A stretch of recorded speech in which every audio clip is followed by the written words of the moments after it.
ಸಜ್ಜನ ಬಂಧುಗಳೇ, ನೊಂದ ಮನಸ್ಸಿಗೆ ಸಂಜೀವಿನಿಯಾಗಿರುವ ಈ ಧ್ವನಿಗೆ ನಿಮ್ಮದೊಂದು ಲೈಕ್ ಇರಲಿ. ಅದೊಂದು ಮಧ್ಯಮ ವರ್ಗದ ಸಂಸಾರ. ಹುಡುಗಿ ಚಿಕ್ಕವಳಿರುವಾಗಲೇ ತಾಯಿ ತೀರಿ ಹೋದಳು. ಅಂದಿನಿಂದ ಆ ಹುಡುಗಿಗೆ ತಂದೆಯೇ ಸರ್ವಸ್ವ. ತನ್ನ ಮಗಳಿಗೆ ಯಾವುದೇ ಕುಂದು ಕೊರತೆ ಬಾರದಂತೆ ಕಣ್ಣಿನ ರೆಪ್ಪೆಯಂತೆ ಕಾಪಾಡ್ತಿದ್ದ. ತನ್ನ ಮಗಳ ಬೇಡಿಕೆಗಳೆಲ್ಲವನ್ನೂ ಈಡೇರಿಸುತ್ತಾ ಮುದ್ದಾಗಿ ಬೆಳೆಸಿದ ಒಬ್ಬ ತಂದೆಯ ಕತೆ ಇದು.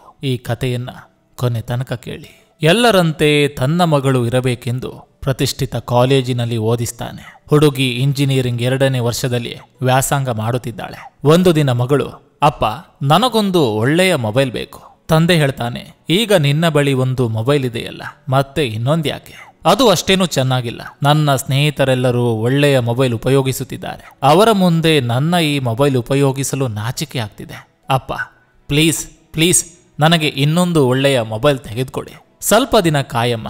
ಈಗ ನನ್ನ ಬಳಿ ಅಷ್ಟು ಹಣ ಇಲ್ಲ. ಸರಿ, ಆದ್ರೆ ಆದಷ್ಟು ಬೇಗನೆ ತೆಗೆದುಕೊಡಪ್ಪ. ಓಕೆ, ತೆಗೆದುಕೊಡ್ತೀನಮ್ಮ. ಒಂದು ಸಂಜೆ ಮಗಳು ಕಾಲೇಜಿನಿಂದ ಹಿಂದಿರುಗಿ ಬಂದಾಗ ಮನೆಯಲ್ಲಿ ಅವಳ ತಂದೆ ಬೆಡ್ರೂಮ್ನಲ್ಲಿ ಕುಳಿತು ಏನನ್ನೋ ಬರೆಯುತ್ತಿದ್ದಾರೆ. ಒಮ್ಮೆಲೆ ತನ್ನ ಮಗಳು ಬೆಡ್ರೂಮ್ ಬಾಗಿಲು ತೆಗೆದ ಶಬ್ದ ಕೇಳಿ ಬರೆಯುತ್ತಿರುವುದನ್ನು ನಿಲ್ಲಿಸಿದ ತಂದೆ ಅವಸರದಿಂದಲೇ ಪಕ್ಕದಲ್ಲೇ ಇದ್ದ ಟೇಬಲ್ ಡ್ರಾವರ್ನಲ್ಲಿ ಇಡುತ್ತಿರುವುದನ್ನು ಮಗಳು ಗಮನಿಸ್ತಾಳೆ. ಅಪ್ಪ, ಏನ್ ಬರೀತಿದ್ದೀರಿ? ಅಡಗಿಸಿಟ್ಟಿರಲ್ಲ. ಏನಿಲ್ಲಮ್ಮ, ಆಫೀಸ್ ಪೆಂಡಿಂಗ್ ವರ್ಕ್ ಮಾಡ್ತಿದ್ದೆ. ಮತ್ತೆ ನನ್ನನ್ನು ನೋಡಿ ಯಾಕೆ ಬಚ್ಚಿಡ್ತಿದ್ದೀರಾ? ಆಫೀಸ್ ಕೆಲಸ ಮನೆಯಲ್ಲಿ ಮಾಡಬಾರ್ದು. ನನ್ನ ಮುದ್ದು ಮಗಳು ನನ್ನೊಟ್ಟಿಗೆ ಇರುವಷ್ಟು ಸಮಯ ಅವಳನ್ನ ನೋಡ್ಕೋಬೇಕು. ಸರಿ, ಬನ್ನಿ ಅಪ್ಪ, ಕಾಫಿ ಕುಡಿಯೋಣ. ಸರಿ ಅಮ್ಮ, ನಡಿ ನಡಿ, ಕಾಫಿ ಕುಡಿಯೋಣ. ಇದೆಲ್ಲ ಕಳೆದ ಸ್ವಲ್ಪ ದಿನಗಳ ಬಳಿಕ ಮಗಳು ಹೇಳ್ತಾಳೆ, ಅಪ್ಪ, ನನಗೊಂದು ಬೈಕ್ ಬೇಕು. ನನ್ನ ಎಲ್ಲ ಸ್ನೇಹಿತರ ಬಳಿಯೂ ಬೈಕ್ ಇದೆ. ಈಗ ನನ್ನ ಬಳಿ ಎಷ್ಟು ಹಣ ಇಲ್ಲ. ಹೋಗಲಿ, ಇನ್ಸ್ಟಾಲ್ಮೆಂಟ್ ತೆಗೆದುಕೊಂಡು ತಿಂಗಳು ತಿಂಗಳು ಕಟ್ಟಿದ್ರಾಯ್ತಲ್ಲಪ್ಪ. ಬೇಡಮ್ಮ, ಕಟ್ಟಲಾಗದಿರುವಾಗ ಹೇಗೆ ತೆಗೆದುಕೊಳ್ಳೋದು ಹೇಳು? ಕೊನೆ ಪಕ್ಷ ಲ್ಯಾಪ್ಟಾಪ್ ಆದ್ರೂ ತೆಗೆದುಕೊಡಿಯಪ್ಪ ಪ್ಲೀಸ್. ಇನ್ನು ಕೆಲವು ದಿನಗಳು ಕಾಯಮ್ಮ, ಆಗ ನಿನಗೆ ಏನು ಬೇಕೋ ಅದನ್ನೆಲ್ಲ ತೆಗೆದುಕೊಡ್ತೇನೆ. ಹೋಗಿಯಪ್ಪ ನೀವು, ನನಗೆ ಆಗಬೇಡ. ಎಲ್ಲ ಸರಿಯಾಗಿದೆ ಅಂದುಕೊಳ್ಳುತ್ತಿರುವಾಗಲೇ ಸಡನ್ ಆಗಿ ಒಂದು ದಿನ ಮಗಳು ಬರ್ತಾಳೆ. ಅಪ್ಪ, ನಮ್ಮ ಕಾಲೇಜ್ನಲ್ಲಿ ಟೂರ್ ಪ್ಲಾನ್ ಮಾಡಿದ್ದಾರೆ. ನನ್ನ ಸ್ನೇಹಿತರೆಲ್ಲರೂ ಹೋಗುತ್ತಿದ್ದಾರೆ. ನಾನು ಹೋಗ್ಬೇಕು. ನನಗೆ 4,000 ರೂಪಾಯಿಗಳನ್ನು ಕೊಡಿ. ತಿಂಗಳ ಕೊನೆ. ಈಗ ಅಷ್ಟು ಹಣ ಎಲ್ಲಿಂದ ತರುವುದು? ಕಾಲೇಜ್ ಟೂರ್ಗೆ ಕಟ್ಟಿದ ನಂತರ ನಿನ್ನ ಖರ್ಚಿಗೆ 300 ರೂಪಾಯಿಗಳು ಬೇಕು. ಎಲ್ಲ ಈಗಲೇ ಖರ್ಚು ಮಾಡಿಬಿಟ್ರೆ ಇನ್ನು ಮನೆ ಖರ್ಚಿಗೆ ಏನು ಉಳಿಯೋದಿಲ್ಲ. ಇನ್ನೊಮ್ಮೆ ಹೋಗುವೆ ಅಂತೆ. ಮಗಳು ಕೋಪದಿಂದ ಅಳುತ್ತಾ ಮೊಬೈಲ್ ಕೇಳಿದೆ, ಬೈಕ್, ಲ್ಯಾಪ್ಟಾಪ್ ಕೇಳಿದೆ. ಎಲ್ಲದಕ್ಕೂ ಸ್ವಲ್ಪ ದಿನ ಇರು, ಹಣವಿಲ್ಲ ಎಂದು ಹೇಳ್ತಾ ಬಂದಿರಿ. ಅವೆಲ್ಲವೂ ಕಾಸ್ಟ್ಲಿ ಎಂದು ಸುಮ್ಮನಿದ್ದೆ. ಈಗ ಟೂರ್ಗೆ ಕೂಡ ಅದೇ ರೀತಿ ಹೇಳ್ತಿದ್ದೀರಿ. ಇಷ್ಟಕ್ಕೂ ನಿಮ್ಗೇನಾಗಿದೆ? ಈ ಹಿಂದೆ ನಾನು ಏನ್ ಕೇಳಿದ್ರೂ ಇಲ್ಲವೆನ್ನುತ್ತಿರ್ಲಿಲ್ಲ. ಆದ್ರೆ ಈಗ ನೀವು ಮೊದಲಿನಂತಿಲ್ಲ, ಬದಲಾಗಿದ್ದೀರಿ. ಅಸಲಿಗೆ ಸಂಪಾದಿಸಿದನೆಲ್ಲ ಏನ್ ಮಾಡ್ತೀರಿ? ನನಗಿಂತಲೂ ನನ್ನ ಸಂತೋಷಕ್ಕಿಂತಲೂ ಮಿಗಿಲಾದದ್ದು ಏನೂ ಇಲ್ಲ ಅನ್ನುತ್ತಿದ್ರಿ. ಈಗ ನೀವು ಮಾಡ್ತಿರೋದೇನು? ಹಾಗಲ್ಲಮ್ಮ, ಬೇಡಪ್ಪ, ನೀವು ನನ್ನೊಂದಿಗೆ ಮಾತಾಡಬೇಡಿ, ನನಗೇನು ಹೇಳಬೇಡಿ ಎಂದು ರೂಮ್ನೊಳಗೆ ಹೋಗಿ ಬಾಗಿಲು ಹಾಕಿಕೊಳ್ತಾಳೆ. ಆ ಹುಡುಗಿ ತನ್ನ ತಂದೆಯೊಡನೆ ಜಗಳವಾಡಿ 2 ದಿನಗಳು ಕಳೆದಿವೆ. ಮಗಳು ಮಾತಾಡೋದನ್ನ ಬಿಟ್ಟ ದಿನದಿಂದಲೂ ಅವಳ ತಂದೆ ಊಟ ಮಾಡದೆ ನೊಂದುಕೊಳ್ಳುತ್ತಿದ್ದಾನೆ. 3ನೇ ದಿನ ಮಗಳು ರೂಮ್ನಲ್ಲಿರುವಾಗ, ಮಗು, ನಿನಗೆ ಇಷ್ಟವಾದ ಅಡುಗೆ ಮಾಡಿದ್ದೀನಿ, ಊಟ ಮಾಡೋಣ, ಬಾ ಅಮ್ಮ. ನನಗೇನು ಬೇಡ, ನೀವೇ ತಿನ್ನಿ. ನನ್ನ ಇಷ್ಟಗಳೆಲ್ಲವೂ ಯಾವಾಗಲೂ ಸತ್ತು ಹೋದವು. ನನ್ನನ್ನು ಮಾತಾಡಿಸ್ಬೇಡಿ ಪ್ಲೀಸ್ ಎಂದು ಮಗಳು ಜೋರಾಗಿ ಬಾಗಿಲು ಹಾಕಿಕೊಳ್ತಾಳೆ. ಮಗಳ ಮಾತುಗಳಿಂದ ಬೇಸರಗೊಂಡ ತಂದೆ ತನ್ನ ರೂಮಿಗೆ ಹೋಗಿ ಮಲಗಿಕೊಳ್ತಾನೆ. ಮಾರನೆಯ ದಿನ ಬೆಳಿಗ್ಗೆ ಎಷ್ಟು ಹೊತ್ತಾದರೂ ಬಾಗಿಲು ತೆಗೆಯೋದಿಲ್ಲ.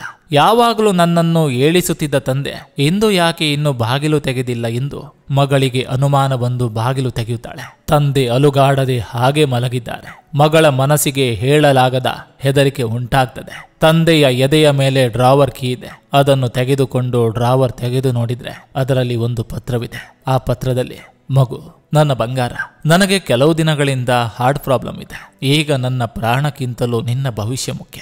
ಯಾವಾಗ ಹೋಗ್ತೇನೋ ನನಗೆ ಗೊತ್ತಿಲ್ಲ. ಆದುದರಿಂದಲೇ ನಿನ್ನ ಹೆಸರಿನಲ್ಲಿ LIC ಫಂಡ್ಸ್, ನಿನ್ನ ಮುಂದಿನ ಓದಿಗಾಗಿ, ಖರ್ಚಿಗಾಗಿ ಬ್ಯಾಂಕ್ನಲ್ಲಿ ಬ್ಯಾಲೆನ್ಸ್, ಈ ಮನೆಯನ್ನು ನಿನ್ನ ಹೆಸರಿಗೆ ಮಾಡಿಸಿದ್ದೇನೆ. ಇನ್ನೊಂದು ಮನೆಯನ್ನು ಕೊಂಡುಕೊಂಡಿದ್ದೀನಿ. ಅದಕ್ಕೆ ಸಂಬಂಧಿಸಿದ ಡಾಕ್ಯುಮೆಂಟ್ಸ್ ಈ ಡ್ರಾವರ್ನಲ್ಲೇ ಇಟ್ಟಿದ್ದೇನೆ. ನಿನ್ನ ತಾಯಿ ಸತ್ತ ನಂತರ ಮೊದಲ ಬಾರಿಗೆ ನಿನ್ನನ್ನು ಎತ್ತಿಕೊಂಡಾಗ ನಿನ್ನ ಪುಟ್ಟ ಕೈಯಿಂದ ನನ್ನ ಬೆರಳನ್ನು ಹಿಡಿದುಕೊಂಡೆ. ಆ ಕ್ಷಣದಿಂದಲೇ ನನ್ನ ಎಲ್ಲ ಸುಖವನ್ನು ಮರೆತು ನಿನ್ನ ಆನಂದವನ್ನೇ ನನ್ನ ಜೀವನವಾಗಿಸಿಕೊಂಡೆ. ನಿನಗೆ ನನ್ನ ಕೈಯಿಂದ ಒಂದು ದಿನ ಊಟ ಮಾಡಿಸದೆ ಹೋದ್ರೂ ಆ ದಿನವೆಲ್ಲವೂ ನನಗೆ ಹಸಿವಿರೋದಿಲ್ಲ, ಊಟ ಮಾಡಬೇಕು ಅನಿಸೋದಿಲ್ಲ. ನಿನ್ನ ಸಂತೋಷಕ್ಕಾಗಿ ಎಷ್ಟೇ ಕಷ್ಟಗಳು ಬಂದರೂ ನಗುತ್ತಾ ಸಹಿಸಿಕೊಂಡಿದ್ದೇನೆ. ಇನ್ನು ನನ್ನ ಪ್ರಾಣ ಹೋಗುವವರೆಗೂ ಸಹಿಸಿಕೊಂಡೇ ಇರ್ತೇನೆ. ಯಾಕಂದ್ರೆ ನನ್ನ ಪ್ರಾಣ, ನನ್ನ ಪ್ರಪಂಚ ಎಲ್ಲವೂ ನೀನೆ. ಹುಷಾರಾಗಿರು ಮಗಳೇ. ನೀನು ಚೆನ್ನಾಗಿ ಓದಿ ಜೀವನದಲ್ಲಿ ಎತ್ತರಕ್ಕೇರುವುದನ್ನು ನೋಡಬೇಕೆನ್ನುವುದೇ ನನ್ನ ಕೊನೆಯ ಆಸೆ. ಹುಡುಗಿಯ ಬಾಯಿಂದ ಮಾತುಗಳು ಹೊರಡುತ್ತಿಲ್ಲ. ಒಂದೇ ಸಮನೆ ಕಣ್ಣುಗಳಿಂದ ನೀರು ಸುರಿಯುತ್ತಿದೆ. ಹೃದಯ ಒಡೆದು ಹೋಗುವ ಹಾಗೆ ಗಟ್ಟಿಯಾಗಿ ಅಳುತ್ತಾ ತಂದೆಯ ಎದೆಯ ಮೇಲೆ ಒರಗಿದಳು. ನಿಮ್ಮನ್ನು ತಪ್ಪಾಗಿ ಅರ್ಥ ಮಾಡ್ಕೊಂಡೆ, ನನ್ನನ್ನು ಕ್ಷಮಿಸಿ ಅಪ್ಪ. ಒಮ್ಮೆ ಕಣ್ಣು ತೆರೆದು ನೋಡಿ ಅಪ್ಪ, ಪ್ಲೀಸ್ ಕಣ್ಣು ತೆರೀರಿ. ನನ್ನನ್ನು ಬಿಟ್ಟು ಹೋಗಬೇಡಿ. ನನಗೆ ನಿಮ್ಮನ್ನು ಬಿಟ್ಟು ಬೇರೆ ಯಾರೂ ಇಲ್ಲ ಅಪ್ಪ. ನಿಮ್ಮ ಪ್ರೀತಿ ನನಗೆ ಬೇಕಪ್ಪ. ಪ್ಲೀಸ್ ನನ್ನನ್ನು ಒಬ್ಬಂಟಿಯನ್ನಾಗಿ ಬಿಟ್ಟು ಹೋಗಬೇಡಿ. ಇದರ ಅರ್ಥ ನಮಗೆ ಎಷ್ಟು ಶಕ್ತಿ ಇದೆಯೋ ಅಷ್ಟರಲ್ಲೇ ಬದುಕಬೇಕೇ ಹೊರತು ಅದಕ್ಕಿಂತಲೂ ಹೆಚ್ಚಿಗೆ ಆಸೆ ಪಡಬಾರ್ದು. ಅದೇ ರೀತಿ ನಮ್ಮನ್ನು ಪ್ರಾಣಕ್ಕಿಂತಲೂ ಹೆಚ್ಚಾಗಿ ಪ್ರೀತಿಸುವ ವ್ಯಕ್ತಿ ಒಮ್ಮೆಲೆ ಯಾಕೆ ಬದಲಾದರೆಂಬುದು ಅರ್ಥ ಮಾಡಿಕೊಳ್ಳಬೇಕಲ್ಲದೆ ಅಪಾರ್ಥ ಮಾಡಿಕೊಳ್ಳಬಾರ್ದು. ನಾವು ಅಪಾರ್ಥ ಮಾಡಿಕೊಳ್ಳುವುದರಿಂದ ಕೆಲವೊಮ್ಮೆ ಕೆಲವರು ನಮ್ಮ ಜೀವನದಿಂದ ಶಾಶ್ವತವಾಗಿ ದೂರವಾಗುವ ಸಾಧ್ಯತೆಗಳಿವೆ. ಒಬ್ಬ ಮನುಷ್ಯ ನಮ್ಮ ಬಳಿ ಇದ್ದಾಗ ಆತನ ಬೆಲೆ ಗೊತ್ತಾಗೋದಿಲ್ಲ. ಯಾವಾಗ ದೂರವಾಗ್ತಾನೋ ಆಗ ಆತನ ಬೆಲೆ ಗೊತ್ತಾಗುತ್ತದೆ ಸ್ನೇಹಿತರೆ. ಆತುರ ಪಟ್ಟು ಯಾರನ್ನು ದೂರ ಮಾಡಿಕೊಳ್ಳಬೇಡಿ ಅನ್ನೋದೇ ಈ ಕಥೆಯ ಅದ್ಭುತವಾದ ಸಾರಾಂಶ. ಮಾತುಗಳು ಮುತ್ತಿನಂತೆ, ಎಚ್ಚರಿಕೆಯಿಂದ ನಿರ್ವಹಿಸಬೇಕು. ಒಮ್ಮೆ ಒಡೆದ್ರೆ ಮತ್ತೆ ಸರಿಪಡಿಸಲು ಸಾಧ್ಯವಿಲ್ಲ. ಶಾಲೆ ಯಾವುದಾದ್ರೇನು, ಓದಬೇಕು ಎಂಬ ಹಸಿವಿರಬೇಕು. ತೊಂದರೆಯಲ್ಲಿರುವ ಯಾರಾದರೂ ಸಲಹೆಯನ್ನು ಕೇಳಿದ್ರೆ ಸಲಹೆಯೊಂದಿಗೆ ಅವರನ್ನು ಬೆಂಬಲಿಸಿ. ಯಾಕಂದ್ರೆ ಸಲಹೆ ತಪ್ಪಾಗಿರ್ಬೋದು, ಬೆಂಬಲವಲ್ಲ. ದೇವರ ನಿರ್ಣಯ ನಿಮ್ಮ ಇಚ್ಛೆಯ ವಿರುದ್ಧವಾಗಿದ್ರೂ ನಿಮ್ಮ ಒಳಿತಿಗಾಗಿ ಇರ್ತದೆ ಎಂಬುದನ್ನು ನೆನಪಿನಲ್ಲಿಟ್ಕೊಳ್ಳಿ. ಬಡತನ ಎಷ್ಟಿದ್ರೇನು ಬಲ ಕೊಡಲು ನಾನಿರುವೆ ಎಂದು ನುಡಿಯುವ ಮನವೊಂದು ಜೊತೆ ಇದ್ರೆ ಸಾಕಲ್ವೇ ನೆಮ್ಮದಿಯಾಗಿರಲು. ನಿಯತ್ತಿಗೆ ಕೊನೆಗೆ ಸಿಗುವ ಕೊಡುಗೆ ಕಣ್ಣೀರು. ದುಡ್ಡು ಅವಶ್ಯಕತೆಯನ್ನು ಪೂರೈಸ್ತದೆ, ಆದರೆ ಸಾಧನೆಯನ್ನಲ್ಲ.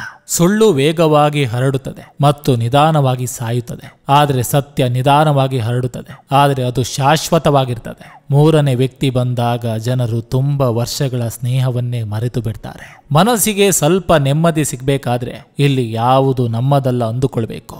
ನಾವು ಯಾರ ಮೇಲೆ ಜಾಸ್ತಿ ನಂಬಿಕೆ ಇಟ್ಟು ಅವರ ಮುಂದೆ ನಮ್ಮ ಮನದಾಳದ ಮಾತು ಹೇಳಿಕೊಳ್ತೇವೋ ಅವರೇ ನಮಗೆ ಸುಲಭವಾಗಿ ಮೋಸ ಮಾಡ್ತಾರೆ. ಯಾರ ಮೇಲೆ ಎಷ್ಟು ಪ್ರೀತಿ ಇದ್ರೆ ಏನು ಪ್ರಯೋಜನ? ನಮ್ಮನ್ನ ಅರ್ಥ ಮಾಡಿಕೊಳ್ಳೋ ಮನಸ್ಥಿತಿ ಅವರಿಗಿಲ್ಲ ಅಂದಮೇಲೆ ಎಲ್ಲವೂ ವ್ಯರ್ಥ. ನಿಮ್ಮ ಕೆಲಸ ಮತ್ತು ದೇವರನ್ನು ಪ್ರೀತಿಸಿ. ಯಾಕಂದ್ರೆ ಈ ಇಬ್ಬರು ನಿಮಗೆ ಎಂದಿಗೂ ಮೋಸ ಮಾಡೋದಿಲ್ಲ. ಕಾಲ ಕೆಟ್ಟಿದೆ ಎಂದು ಎಲ್ಲರೂ ಹೇಳುತ್ತಾರೆ, ಆದ್ರೆ ಮನುಷ್ಯನ ಮನಸ್ಸು ಕೆಟ್ಟಿದೆ ವಿನಃ ಕಾಲ ಕೆಟ್ಟಿಲ್ಲ.